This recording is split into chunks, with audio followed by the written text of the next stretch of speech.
Eli mä tuun kotiin siinä joskus vähän ennen 4, jos mulla ei ole mitään harrastusta. Ja alan heti laittaa ruokaa, jos meillä on valmiina mitään ruokaa. Ja mä laitoin nyt tollaista tofu kikherne pastajuttua. Ja se oli ihan sikahyvää. Sitten samalla mä yleensä katsoin jotain YouTube-videoita. Mä en ollut aamulla ehtinyt perätä vuodetta, joten mä petäsin vuoteen ja avasin sälekkaihtumet yms. Ja sen jälkeen mä olin katsoa Netflixiä, mä katsoin yhden jakson Black Mirroria. Ja tälleen. Mun mielestä on tärkeää ottaa iisisti koulun jälkeen ainakin hetki. Ja sitten mä aloin tekemään koulujuttuja.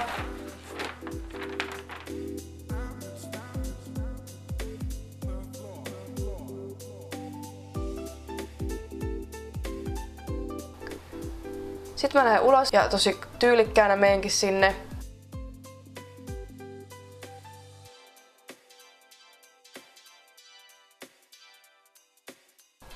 Ja mä vedin nyt tollasen kävelyhölkkälenkin, että välillä kävelin ja välillä juoksin. Sitten mä kävin jotain sekoilemassa tuolla jäällä. Sitten mä tuun kotiin ja laitan saunan päälle. Ja alan soittelee kitaraa ja laulamaan ja soittaa pianoa ja kaikkea tällaista. Mä en tee todellakaan joka päivä samoja asioita. Että saunassa mä käyn tyyliin pari kertaa viikossa. Sitten mä menen sinne saunaan.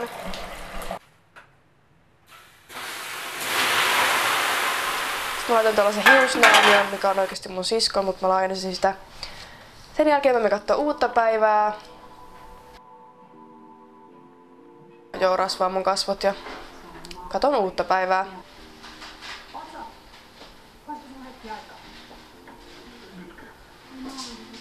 Sitten mä syön iltapalaa, mä otin kaikkea kasviksia ja hedelmää ja sitten teetä ja 2 leipää. Toisessa oli maapähkinävoita ja toisessa oli kurkkua ja margariinia. Jee. Namskis. Nyt mennään hampaiden pesulle. Sen jälkeen mä luen kirjaa. Sitten saatan tehdä jotain meditaatiota, joogaa, kaikkea mikä rentouttaa. On vaikea rauhoittua illalla, joten kaikkea tollasta. Ja sitten vaan nukkumaan. Öitä!